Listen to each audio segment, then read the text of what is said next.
ఎన్నికల సందర్భంగా కాంగ్రెస్ సర్కార్ ప్రజలకు ఇచ్చిన 6 గ్యారంటీలను అధికారంలోకి వచ్చాక అమలు చేసి చూపిస్తోంది. అధికారంలోకి వచ్చిన 2 రోజులకే మహాలక్ష్మి స్కీమ్ లో భాగంగా మహిళలకు ఆర్టీసీ బస్సులో ఉచిత ప్రయాణాన్ని కల్పించింది.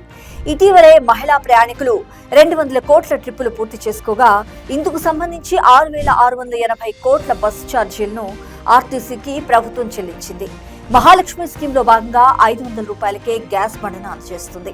రైతు భరోసా కింద రైతులకు ఎకరానికి 12,000 రూపాయల చొప్పున పెట్టుబడి సాయాన్ని అందిస్తుంది.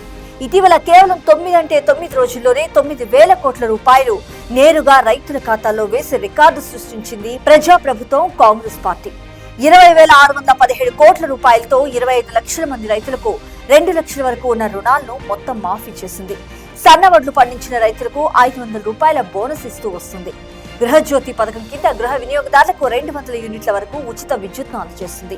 6 గ్యారంటీల కిందనే ఇంటి జాగా ఉన్న అర్హులకు ఇందిరమ్మ ఇంటి నిర్మాణం కోసం 5 లక్షల రూపాయలు అందజేస్తుంది. జీహెచ్ఎంసీని మినహాయించి రాష్ట్ర వ్యాప్తంగా 32 జిల్లాల్లో 3,71,086 ఇందిరమ్మ ఇళ్లను ప్రభుత్వం కేటాయించింది. ఇందులో 2,78,134 ఇళ్లకు అనుమతిచ్చింది. వీటిలో ఇంతవరకు 1,264 ఇళ్లకు సంబంధించిన పనులు ప్రారంభమయ్యాయి. నిర్మాణ దశలను బట్టి వెంటనే బిల్లులను మంజూరు చేస్తూ వస్తుంది ప్రజాప్రభుత్వం. యువ వికాసం గ్యారంటీ కింద రాజీవ్ యువ వికాస స్కీమ్ ను తీసుకొచ్చింది ప్రజాప్రభుత్వం.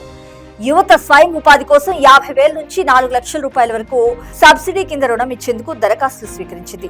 త్వరలోనే ఈ ఎంపిక ప్రక్రియను పూర్తి చేసి రుణాలు అందజేయనుంది. చేయూత గ్యారంటీ కింద రాజీవ్ ఆరోగ్యశ్రీ స్కీమ్ లో అర్హులైన ప్రతి ఒక్కరికి 10 లక్షల రూపాయల కవరేజీ ఇస్తోంది. ఇలా 6 పథకాలను కాంగ్రెస్ సర్కార్ విజయవంతంగా అమలు చేయడంతో ప్రజల్లో హర్షోద్రేకాలు వ్యక్తమవుతున్నాయి.